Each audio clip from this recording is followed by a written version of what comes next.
Hey, what's up, everyone? Welcome back to another exciting episode of Mike and Juju's Movie Corner on YouTube. Hey, if y'all haven't hit that subscribe button yet, go ahead and smash it for us. On this show, we dive into the nostalgic vault of our childhoods to talk about movies that have shaped us into the movie buffs we are today. I am your boy and your host, Mike. I'm your ever so clever co-host, Juju. Get ready to laugh, reminisce, and maybe even cringe a little as we break down our favorite movies from the good old days. Hey, that's right, Juju. Today, we got a little bit of a leftover from our spooky October episodes. So we're going to sink our teeth into a classic from the 80s that still makes us howl with laughter. Ladies and gentlemen, grab your garlic necklaces and your wooden stakes because we're talking about Once Bitten.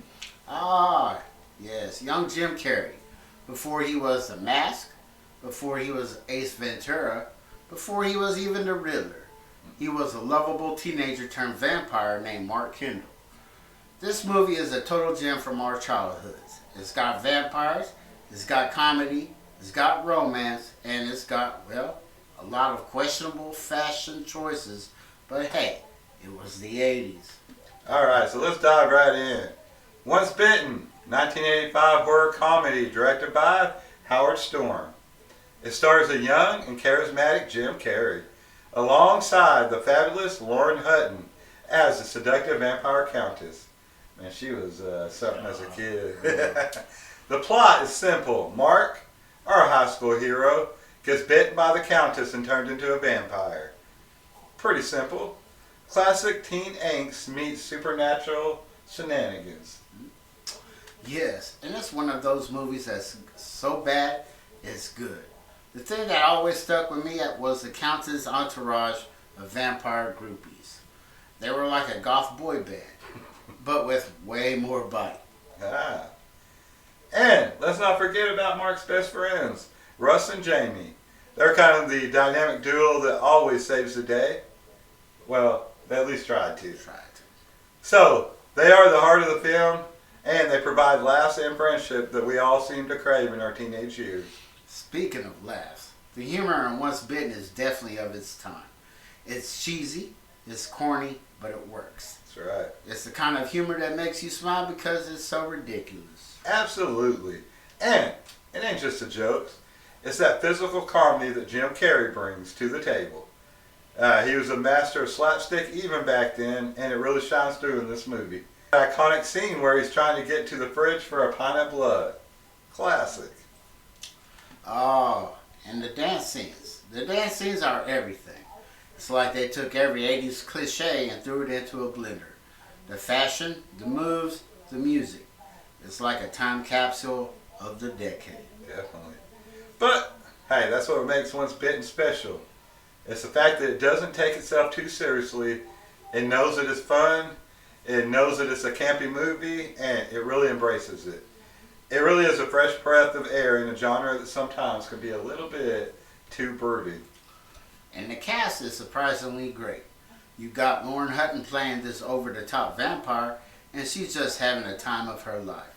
You could tell she's enjoying every minute of it. And then there's the love interest, Robin, played by Karen Copkins. She's the girl next door with a secret crush on Mark, and their chemistry is just adorable. Yes, it is. The supporting cast, also fantastic. You've got Mark's parents. They're really quirky. They're kind of clueless about his newfound vampirism. Let's talk about the soundtrack for a bit. Once Bitten has some killer 80s tunes that really set the mood for the film. Once Bitten by Three Speeds is obviously the standout, but there are some other gems in there too. Yeah, the soundtrack is a blast from the past, y'all. That's definitely sure. And the way the music complements the scenes, I mean, it goes hand in hand, especially during those really comedic scenes. It kind of adds the fun to the movie. That's so true. So what do you think, Mike? Does Once Bitten still hold up today? Yeah, definitely. It holds up really well today.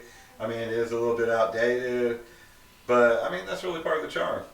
It really is fun, lighthearted to watch, and it never tries to do more than what it is. It's just simply a good time. I agree. It's the kind of movie you could throw on when you're in the mood for something that doesn't require too much thought, but still keeps you entertained. Plus, it's a great introduction to the horror comedy genre for anyone who hasn't seen it. One of my favorite genres, y'all. And let's not forget the life lessons it teaches us. Be careful who you let bite you, guys. Always have a trusty garlic necklace on hand. And do not ever underestimate the power of a good disco ball, y'all. Let's go. Disco. So true. Now, before we wrap up, let's talk about some of our favorite moments from the film. For me, it's got to be the transformation scenes. Watching Mark go from a regular teenager to a vampire is both hilarious and slightly terrifying. Right? Yeah, that scene's gold. But for me, it was when Mark was trying to avoid sunlight and his mom kept going over and opening the blinds. Classic. Loved it. That's a close second. But for me, it's the grand finale at the high school dance. The choreography, the outfits, the stakes. I mean, the stakes are high. I like that wordplay. Very clever there, my ever so clever co-host. That's definitely a standout moment. The dance-off between Mark and the Countess, epic. Who knew a vampire could boogie-woogie like that? A great way to tie everything up with a nice little neat bow, or maybe in this case, a garlic-infused Band-Aid. Well needed. Well, that's all the time we have for today's episode of Mike and Juju's Movie Corner. We hope you enjoyed our trip down memory lane with Once Bitten. If you haven't seen it, go check it out. And if you have, let us know what you think in the comments below. Hey, and y'all don't forget to hit that like button. Help us by sharing these videos with your friends. And if you haven't subbed up yet, subscribe to the channel, y'all, for more nostalgic film reviews. Hey, we'll see you on the next episode where we'll be discussing another childhood favorite. Until then, y'all stay spooky and keep it real. Whoa.